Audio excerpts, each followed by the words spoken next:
नमस्कार। भारत में खेल को बहुत महत्व दिया जाता है और बहुत तरह के खेल, उसकी अपनी ही गाथा है बहुत तरह की।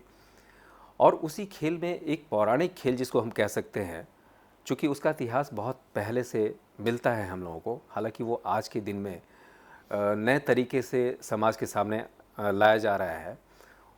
उस खेल का नाम है मलखम, जो सीधे सीधे शारीरिक स्वस्थता के साथ जुड़ा हुआ है। मतलब उसको फिज़िकली आप इतने तरीके से करके स्ट्रॉन्ग कर सकते हैं अपने आप को, उस खेल से जुड़ा हुआ है। और आज हमारे इस जेजेटी यूनिवर्सिटी के कैंपस में स्टूडियो में ये हमारा सौभाग्य है कि हमारे यहाँ पधारे हैं डॉक्टर रमेश इंदौलिया जी, जो मलखम फेडरेशन ऑफ इंडिया के प्रेसिडेंट हैं। हम उनका स्वागत करते हैं। बहुत बहुत स्वागत है आपका रमेश जी हमारे इस स्टूडियो में। और आपका सबका बहुत बहुत शुक्रिया, बहुत बहुत धन्यवाद। आप सबको भी हमारी ओर से, मलखम फेडरेशन ऑफ इंडिया की ओर से, मलखम परिवार की ओर से सादर चरण स्पर्श। सम्मानित बुजुर्गों को, सम्मानितों को और आप सब लोगों को सादर नमस्कार। इनकी एक बात से तो आप लोगों को ज़रूर बहुत अच्छा लगा होगा कि इस गेम के साथ संस्कार किस तरह से जुड़े हुए हैं। ये डॉक्टर रमेश की बातों से आपको बहुत अच्छा लगा होगा कि संस्कार भी इनके बातों से बहुत ज़्यादा झलक रहते हैं। अब इनसे ही हम बात करते हैं, उसके इतिहास से लेकर आज की डेट में उसकी स्थिति क्या है और आगे इसका भविष्य कैसा होता है। इन सारी चीज़ों पर हम विशेष रूप से चर्चा करेंगे डॉक्टर रमेश से। रमेश जी, एक चीज़ बताएं, इसका इतिहास तो बहुत पुराना मिलता है। ये कब से हम लोग ऐसे मानते हैं कि ये खेल कब से अस्तित्व में आया होगा?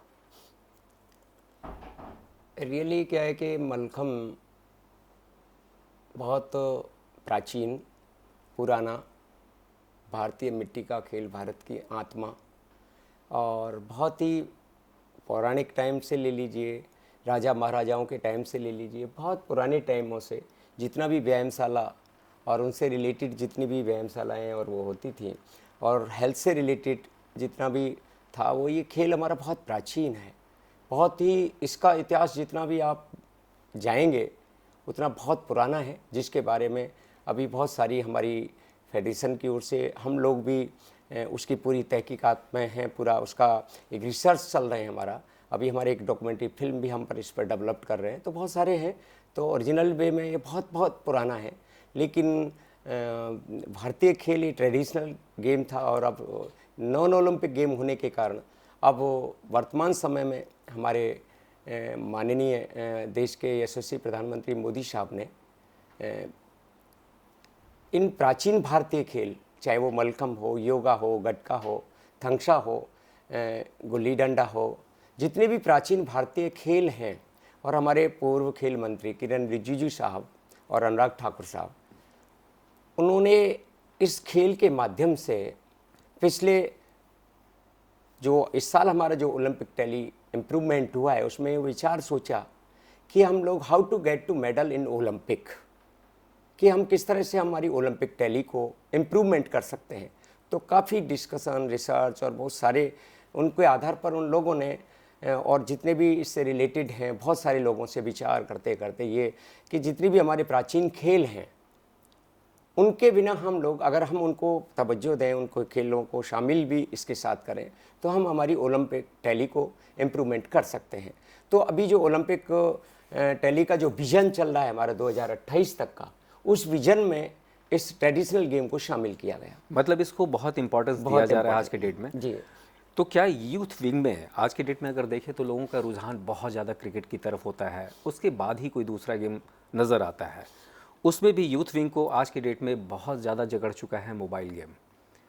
वैसे कंडीशन में एक यूथ को इस तरफ मोड़ने की बात आप कैसे सोचते हैं? किस तरीके से समझाकर, किस तरह से प्रेरित करके?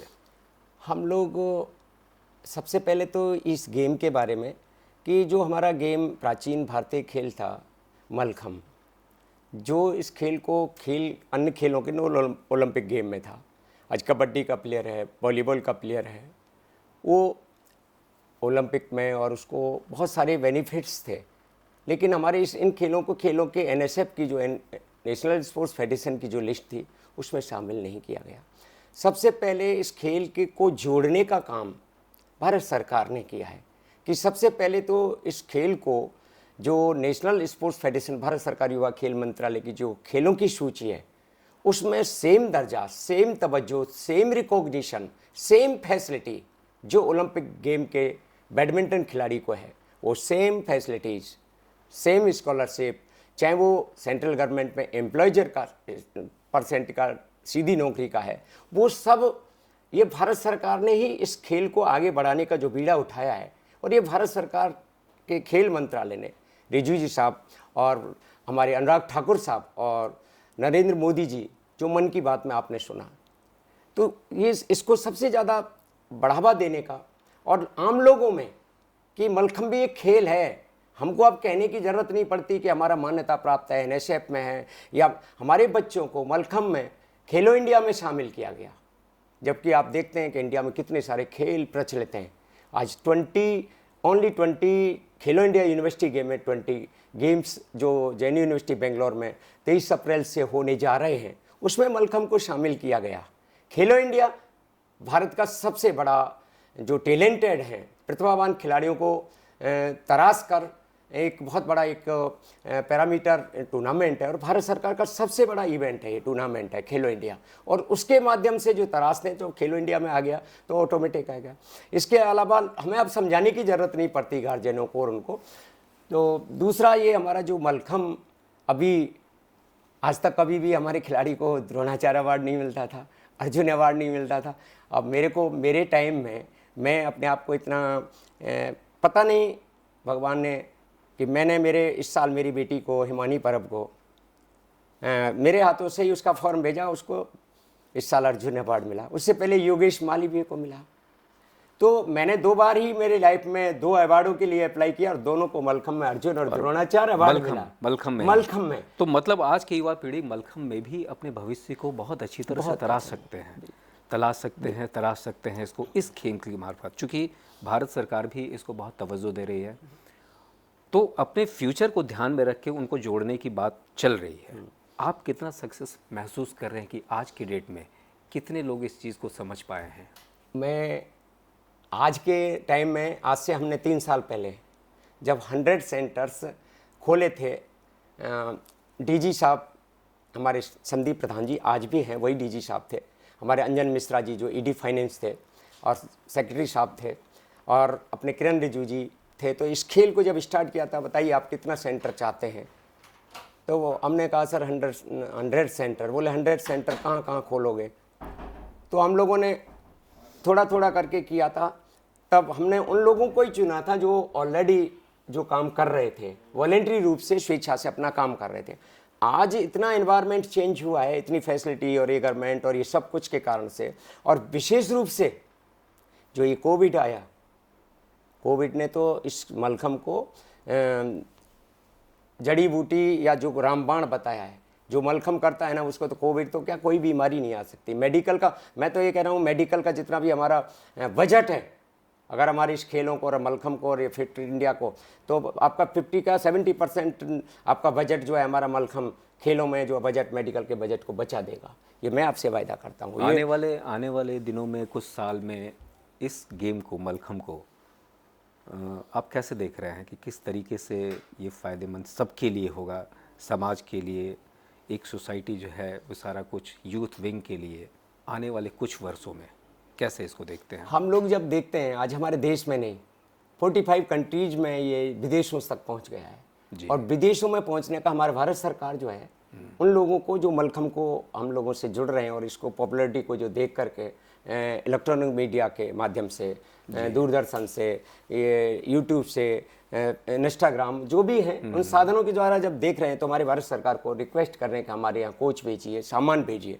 तो मैं आप लोगों को बताना चाहता हूँ, माननीय मोदी जी साहब ने खेल मंत्रालय फ्री ऑफ कॉस्ट पे पूरा, जो भी कोई भी कंट्री मलखम्ब के एप्रेटिस कोच मांग रहा है, मेरे सामने, मैं खुद ने सब यहाँ से भारत सरकार की ओर से निःशुल्क यूएसए, अभी जापान टोक्यो में हमारा ओलंपिक होने वाला था, हमारा 48 की टीम जाने वाली थी कोविड के कारण, वहाँ भी हमारा मलखम्ब के एप्रेटिस लगे। हम कनाडा में कम से कम 8-10 कंट्रीज में हमारे भारत सरकार की ओर से फ्री ऑफ कॉस्ट पे मलखम्ब भेजे गए, इसको बढ़ावा देने की बढ़ावा देने के लिए। तो आज इतना स्प्रेड हो रहा है कि विदेश की इतनी मांग आ गई है कि वो लोग सब मलखम्ब का सामान मांग रहे हैं और इस तरह से, और सेंटर 45 कंट्री से एबव में जा रहा है और हमारे देश के तो कोने कोने में आ गया है। मैं आपको कह रहा हूँ, हम लोग जब खेलते थे मुश्किल से 10-15 टीमें यूनिवर्सिटी में आते थे, आज 51 यूनिवर्सिटी टीम आई हैं। सभी टीम ने कंपटीशन लड़ा है, टच करने वाला कोई भी मलखम्ब का खिलाड़ी नहीं था।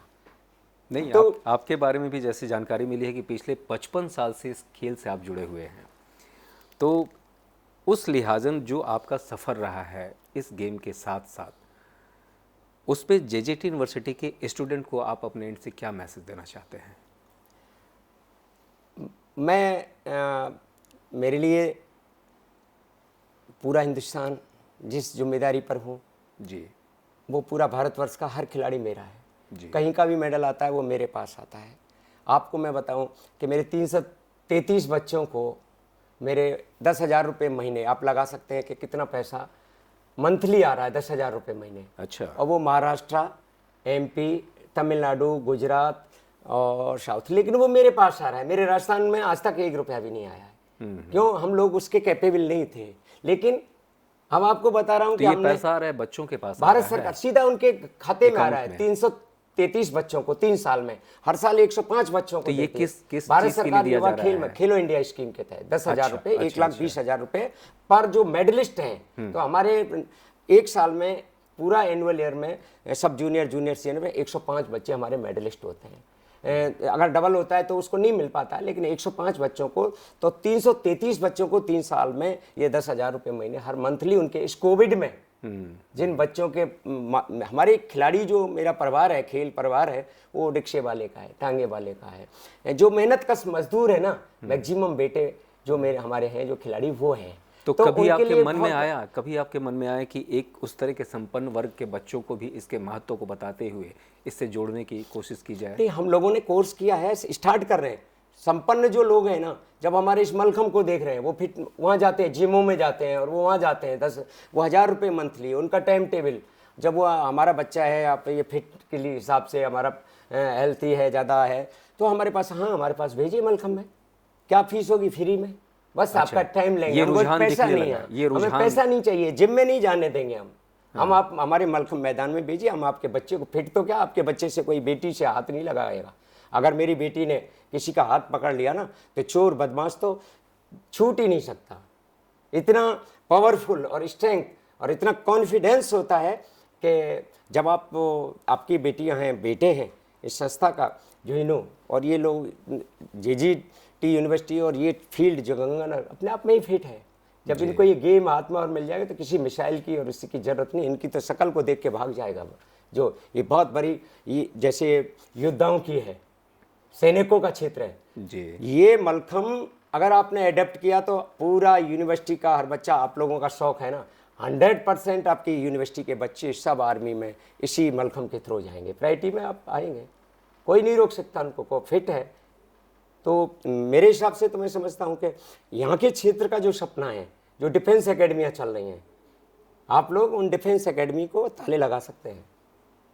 मैं ऐसे ताले लगाने का मतलब मैं उनका विरोध नहीं कर रहा, वो अपना काम कर रहे हैं, लेकिन जब हम एक गरीब का, उन लोगों की सेवा कर रहे हैं कि जो आपकी जेजीटी यूनिवर्सिटी जो सेवा कार्य कर रही है गरीबों के साथ में, ऐसे नीडी बच्चों को, नीडी परिवारों को, कि जो शिक्षा से वंचित रह रहे हैं या स्वास्थ्य से वंचित रह रहे हैं, उनकी मदद आप लोग कर रहे हैं, उनके विचारों को मैक्सिमम प्लेटफॉर्म दे रहे हैं। तो आने वाले टाइम में आप एक आपकी जो एनसीसी, स्काउट वाले और एनएसएस के जितने भी स्टूडेंट्स हैं, आपका परेड में हमारा टीम जाता है हमेशा, तो आपके बच्चे जाएंगे। मैं आपसे वादा करता हूं कि अगर आपकी संस्था ने इस तरह से किया तो ओलंपिक 2024 में आपकी टीम जाएगी, आपके ओलंपिक में टीम जाएगी, राजस्थान के बच्चे जाएंगे, उसमें में भी पॉसिबल कि आपके जेजीटी यूनिवर्सिटी का बच्चा जा सकता है।